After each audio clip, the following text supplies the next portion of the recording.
Hi, Moritz. Hey, Dave. So, congratulations. You just won the French Throwdown. Yeah, thank you. Appreciate it. And you actually won the WODland Fest a few weeks ago. Second, I'm sorry. Okay. So you took first second. first European, yeah. Roman won the WODland, yeah. Okay, got it. And so you punched your ticket via WODland and then decided to go back and do the French Throwdown. Right. And took the victory. Why'd you decide to do French Throwdown even after you had punched your ticket? Because of the prize money. Awesome. That's a good And reason. I know that the French Throwdown guys just make an incredible job, and I saw it last year. And I just wanted to go back because I saw the arena beforehand. It was in Montpellier, the Sous de France, and it was like a very, very nice location, and they ran it very, very good. So I decided because of both decisions, yeah.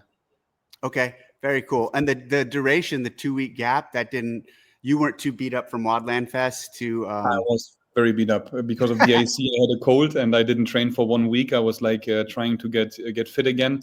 Then just like 3-4 days of tapering, and then French Throwdown. And while doing the running and overhead lunges, like FTD Nancy, they called it. I thought like shit. I'm still a bit sick. I couldn't breathe properly, but yeah, was enough, I think.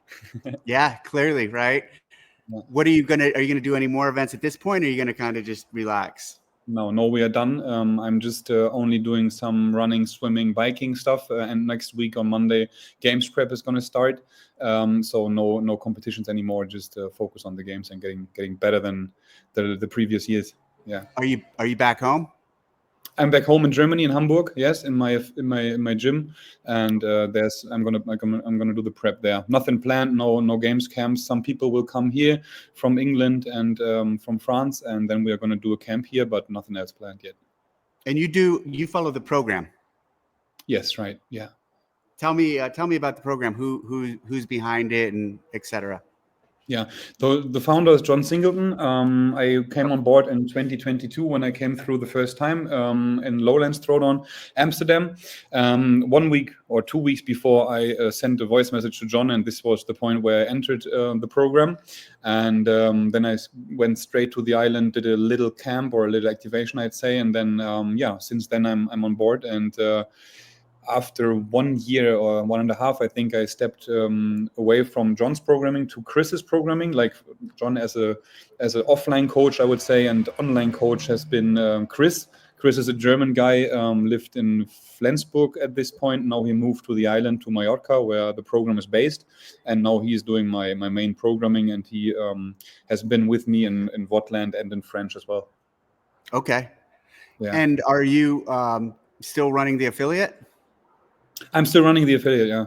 Okay, and what's the name of it? The name is CrossFit St. Pauli. Yeah. St. Pauli, yeah.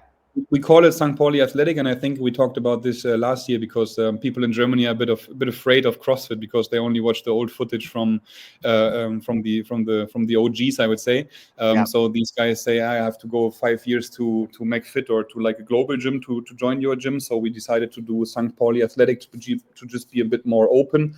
We call it athletic training, strength training, weightlifting, stuff like that. So then people are more open to come and are not too afraid, and this helped a lot. Yeah. But you are an affiliate, correct? We stopped the affiliate in February because it ran out. We have to speak again to these guys. Yeah. Okay. I was just in Germany a few months ago.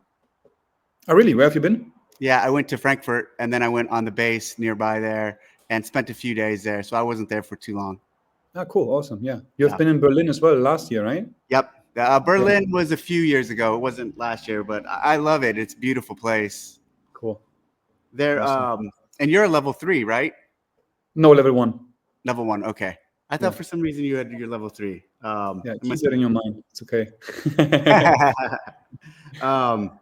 What do you think of what do you think of the programming at the French Throwdown? Very, very nice. So the Mayhem guys did a great job. Facundo has been there. And I liked it very much. I missed the lift a bit on French Throwdown because we had like 8 events, just CrossFit. And I always loved the Saturday night feeling with a heavy barbell and no high heart rate. But all in all, it was a very, very nice and well program, I think. Everything was asked, and yeah, I loved it. Especially the last event. It's always like a sprint. It's hard. We did chest to bars. I don't know if you know that chest to bar and sandbag squats. Pretty hard. People got smashed from the sandbag, and I was very, very happy to get through and got the first place in the last one. So yeah, I loved the programming. How much was the sandbag on that last event? It's 200 pounds, 90 kilos. Dang, that's a lot. And how many reps? It was 24 chest to bar, then 12 sandbag squats. Then you had to carry it bear hug, like 20 meters. After that, we had 18 chest to bar, 9 sandbag squats, carry again. Then we had 12 chest to bar, 6 sandbag squats, and then carry to the finish line and go to the finish. And when I started, I thought, shit, the sandbag got very, very heavy. And some people haven't been able to clean the sandbag even like in the last interval of 6 reps, and then they failed to clean with a 90-kilo sandbag because we had like 7 events in our bodies, and then it was pretty hard. Yeah. I mean, I know I can't even pick up a 200-pound sandbag, much less squat at that many reps. It seems like Mayhem has a theme going with the sandbag because they did something similar at the Mayhem Classic, right? Yes, right. In the first event, I think, and in WODland as well. WODland, we had like 4 rounds, 800-meter run, then 20 sandbag squats, 800-meter run, 15 sandbag squats, 800-meter run, 10 sandbag squats, 800-meter run. So a lot of running capacity plus the heavy sandbag and the squats was very taxing for the legs as well. So yeah, they have a thing with it. Yeah. Did they have a pure strength event at WODland? Yes, they had a clean, like a very, very hard clean complex. I think it was a clean, a jerk, then hang clean and a jerk. And I got first place on that one. It was a long complex for sure. Yeah. What would you say your strength is? Is your strength? Yeah, back squat for sure. Back squat? Okay. Yeah. How many kilos? Kilos, 240 for 1 rep. Whew, that's a lot. I don't know how much this is for pounds. That's like over 500. I think it's 529. Google says. Okay, that's really good. Good thing. That's your passion. You enjoy back squatting? Yes. When there's like only one movement I could do for my life, then it's back squat, I think. Yeah. What do you think of overhead squatting? I love overhead squatting as well. Yeah. Okay. That was like the last event in Lowlands 2022. What made me go through it was like 40 calorie assault bike, 20 bar muscle ups, and then 10 overhead squats with 100 kilos. There's like 225 pounds, I think. And I just did the 10 overhead squats unbroken, and this gave me the ticket, I think. So I love overhead squatting for sure. Are you a fan of the thruster? Heavy thrusters, Yeah. light thrusters? Yeah, I love thrusters as well. Yeah. I think if there was one movement forever that only one movement someone could do, I think a thruster would be a very good thing to do because thrusters, develop endurance, strength, mental fortitude. It's such a good movement. Yeah, let me say this. I think a cluster would be better because then you have a pull with it, right? True. Yeah, for sure. Absolutely. Yeah. Awesome. And so you have a MMA background, a boxing background. You played soccer. I saw Messi last night, by the way. Oh, really? Nice. Yeah, I'm not into looking soccer. I just played soccer back in the days, but cool. Where did you see him? I went to a soccer game here in San Jose, and San Jose Earthquakes were playing Miami, and that's the team. And he played, and it was cool. I mean, he was right there. Probably, I'm not a huge soccer fan, but I had an invite to the event, and I thought, why not go? Invite him to the games. I know, exactly. He's a small guy. True. Yeah. Good for CrossFit, right? Yeah, true. But probably doesn't have the strength you guys do. I think so. Yeah. Eventually the conditioning, but yeah, I have the opportunity to coach some soccer player here, and when you compare the volume what we train against a soccer player, it's a bit crazy, I would say. But they are very talented guys. They're world class with the athletic skill of the sport of soccer, but their running is crazy. They run all the time. They're really good runners. Yeah. And then you got into bodybuilding. Yes. And natural bodybuilding, and then you found CrossFit. Right. Yeah. Okay. I did bodybuilding as a junior. I think I've been like 18 or 19 when I did German natural bodybuilding on stage. The main reason was I was very introverted and I thought I want to speak in front of many people. And then my first option, what came in my head was to go painted half naked on a stage and show my muscles, and that helped a lot. And then while doing my studying, like I studied in a dual system, someone came to me and said, hey, we run CrossFit St. Pauli. Do you want to come to the gym? And I was like, I'm into bodybuilding. I weigh like 110 kilos at this moment. I don't think that I want to go to CrossFit. And he asked me like 3-4 times more. Then I came into the affiliate and people just like they said, how do you say that? They welcomed open arms. me. They came with open. Yeah. Yeah, that's right. Thank you. And that was like, I never had this feeling of a community. And they invited me at this evening to a barbecue. They said, hey, we can help you with this, with that. And then I did, as my first workout was 17.1 dumbbell snatches and burpee box jump over 50 to 10, right? And I have still a sore back from this one. Did you program that? Yeah, right? Yeah. Awesome workout. First time 22.5 kilo dumbbell, right? Yeah. Awesome. Yeah, that was very nice. I had a time of like I think 11:39 or something like this, and then the head coach from CrossFit St. Pauli back in the day said, "Hey, for a fat bodybuilder, you have a very good conditioning." I didn't thought. And then he said, like, let's try to go to regionals because you will never make it to the games because you're like a businessman, you want to be a millionaire, stuff like that. You will never make it to the games. And I'm like, okay, buddy, if you say so, then let's see what happens. And then we did some training together. He gave me a lot of snatch PTs, clean and jerk PTs, and then gymnastics, stuff like that. It's Lenny. Lenny's running the Hard and Heavy affiliate. I think you have been at this affiliate in Hamburg. Okay. Yeah, I think so. Yeah. So Lenny Rosburg was my coach back in the days, and then we started to prep for regionals, and then I made it in 2018. So like 1 year later to the first sanctional in Lowlands Throwdown. Yeah, and that was then my first bigger experience, and then I thought like, fuck, I just love this sport and I want to keep going and train hard for this. Yeah. Did you do any of the recent online semifinals, or did you look at them? You must have looked at them and. Yeah, for sure. I looked at them at every scores, and I spoke to Enrico Zinoni, for example. He made it through 2 weeks ago. Oh, we still don't know. Tomorrow it's final, right? Yeah. And he spoke about the programming. It was very, very nice. Like especially like double dumbbell overhead lunges is a skill I think everyone should have because of the mobility things. So it was a well-rounded test for sure. Everybody at your level should have that capacity and that skill to do that, but like even I can't do a double. I would struggle with a double. My shoulder flexibility isn't there. That is what I mean with a very good test. Yeah, 100%. Yeah, exactly. Are you going to do any of them just to kind of compare to some of those guys? I think so. Yeah, my coach always programs me something like this, so I think we're gonna have it. Yeah. Okay. You mentioned you were a businessman. Are you still in business, or did you kind of leave that world?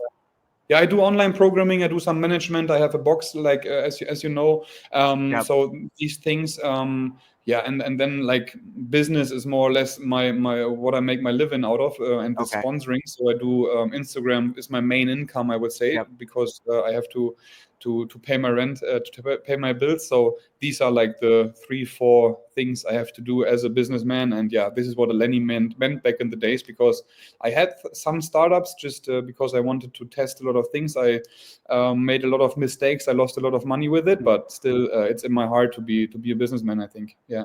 That's all part of the process, right? Trying things and making mistakes. If you don't do that, you're never going to learn. 100%. Yeah, as you know. Yes, absolutely. If people want to do follow or subscribe to your programming, where do they find that? Yeah, it's Force Training. Force underline Force FORCE training. Yeah, and this is what I do for my online programming. Yeah. Okay, very cool. The online programming for athletes and for people who want to just get a little extra support of the community and have the community support them is such a good option. I mean, there's a lot of choices now, but so you kind of have to carve your own little niche and personality and get people interested. But that's cool. Very, very good. Yeah, especially the individual clients came on board like 1 year after I started CrossFit. People asked me, "Hey, you're so good. You do competitions. Can you program me?" And back in the days, I just did Excel sheets or I wrote it down on paper and sent them screenshots what they should do. So since 7 years, I think. Now I'm doing this programming thing, so it evolved over the time. And now we have like a mental part within as well, because I started doing mental coaching 6 years ago with someone, and this helped me a lot as well to be better on stage or in competition. So this is part of the program. Yeah. Mental, you said. Yeah, like I take mental coaching. Yeah. Okay, I thought you said mentor at first. Okay, mental. No, yeah, that makes sense. We talked a lot about your strength. What about endurance and running? How is that for you? It's getting better. Like the 5K run in 24? No, 3. 23 was the 5K run. Medicine. Yeah, sure, medicine. It wasn't my best finish at the game, so since then we worked a lot on it, and I'm still the heavier guy. I would say, like 95 kilos. This is about 210 pounds eventually. I don't know. Yeah. So yeah, I'm gonna be a bit lighter this year at the games, and then the running will be better 100%. New York must be a easier trip for you, relatively speaking. How far is that? It's not a long trip, is it? No, that's right. There was the Concorde from Paris, but they stopped to fly it in 2000. That was like 3.5 hours. It would have been great to have this flight, but now I'm gonna do like 7 hours from Paris, I think, and to Paris it's 2.5 hours. So it will be like a 10-hour trip. Very good. How early are you gonna come? A lot earlier, like this year, 3 to 4 weeks, because in January I did Miami Wodapalooza, and I was very beat up by the jet lag. Yeah. Same happened to Luke Parker this last weekend, I think, in French Throwdown. He came to French on Tuesday, then competed Friday, Saturday, Sunday, and he got crashed. Like the time difference, I think for him it was like 9 hours. It's not the best you can do for competition. Yeah. No. Will you go to any of the big camps or go visit any of the big, like the Mayhem or Proven, or are you just going straight to New York? I hope so. So if there's someone who's watching this and wants me to wants to have me, just text me on Instagram or somewhere else, and then I'm more than happy to join a camp for sure. Okay, very cool. Cool, nice. Have you been at the arena? What was that? Have you been at the arena? I've been to the arena a few times. It's really nice. It's really big. It's gonna be a cool venue. What's also neat is it's like right in downtown. So there's all these restaurants and all these things to do right there, and like fans and people. When you finish, a lot of people can just walk to their hotel from the venue. So it'll be a good time. Which hotel should I book? What would you say? I'll email you some options offline. Awesome, thank you. Yeah, I'll have my team follow up with some options. Awesome, cool. Yeah, nice. What's the first event, Dave? Actually, I will say this. You guys all might know way sooner than ever before. Oh, really? Yes. So we might put the first workout out. Let's just say maybe in a few weeks. Oh, wow. Nice. Yes. Yeah. So everyone is very good. Yeah, exactly. Just for awareness and to kind of get the excitement of the games coming up going. So stay tuned. Stay tuned. Sounds good. How many events are we going to do? Multiple. Many. Okay. Awesome. Classical answer. Yes. Well, thank you for the time, Moritz. Thank you. I really enjoyed this. Congratulations again on your recent success. And I will see you in a few months in Albany. Awesome. Keep it up. Thank you so much for your time and have a nice day. Thank you. You too. Bye. Thanks. Bye.